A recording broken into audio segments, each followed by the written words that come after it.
хондан ва мутолиаи китоб дар ҳаёти имрӯза хеле кам баҳо дода мешавад. Бисёри одамон бо ҳаловат ягон сериали дӯстдоштаашонро мебинанд ё ки ба бозии телефони мобилӣ машғул мешаванд, вале хонданро пеша намегиранд.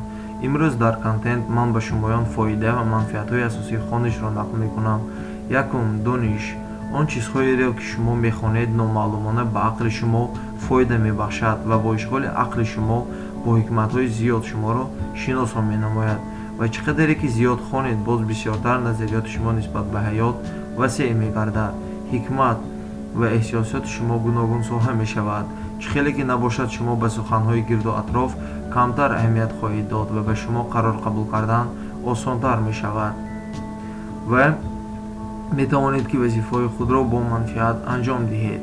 истиқлолият ва мустақилияти шумо зиёд мешавад ва дар хотир доред ки дар ҳолати аз даст додани ҳама чиз дониш бо шумо мемонад.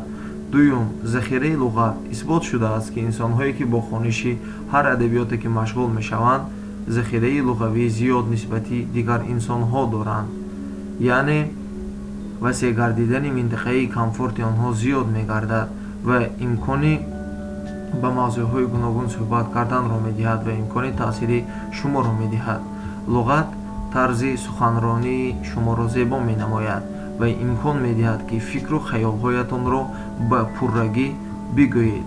бо исботи тадқиқотҳо одамоне ки захираи луғавии бисёр доранд вазифаи баландтар ва бештарро соҳиб мешаванд ва бо осонӣ тезтар шиносу дӯстони худро пайдо мекунанд.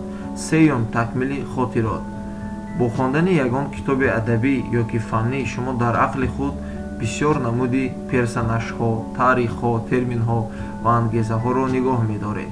ин ба осонӣ дода намешавад ва чӣ қадаре ки инсон зиёд хонад, боз бисёртар ба ёд овардани ин чизҳо осонтар мегардад. дар ҳаёт чунин инсон осонтар ба хотир гирифтани номҳо ва чунин инсон дигар ҳамсӯҳбатони худро гӯш хоҳад андохт ва бодиққаттар хоҳад буд. бо машғули корҳои худ инсони бо хониш машғулшуда осонтар якчанд корро иҷро мекунад, яъне мӯъҷизаташ пеш меравад. чорум, анализ. хониш моро ба якчанд гуногун соҳаҳо ташаккул медиҳад.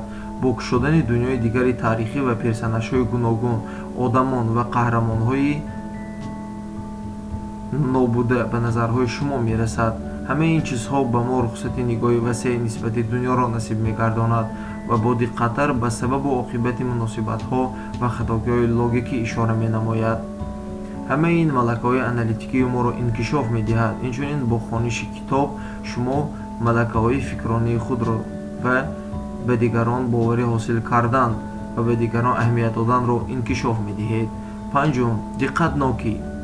хониш аз мо диққат ва аҳамият доданро талаб менамояд ва организми моро маҷбур месозад ки то ки ҷойҳои гуногуни ақли моро инкишоф диҳад, он ҷойҳое ки ба ин кори ақл ҷавобгӯ мебошанд.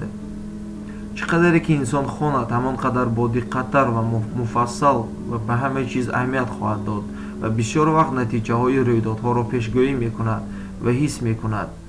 инсони китобхон ба ҳамаи маълумотҳои муҳим ва муфид аҳамият дода ва қобилияти осонтар роҳбарии диққатро дорад. умуман хониш моро ба якчанд тарафҳои гуногун инкишоф медиҳад ва моро боақлтар мегардонад. боз бо диққат будан, бо сабр буданро меомӯзад. барои ҳамин ҳам хонед, дӯстон.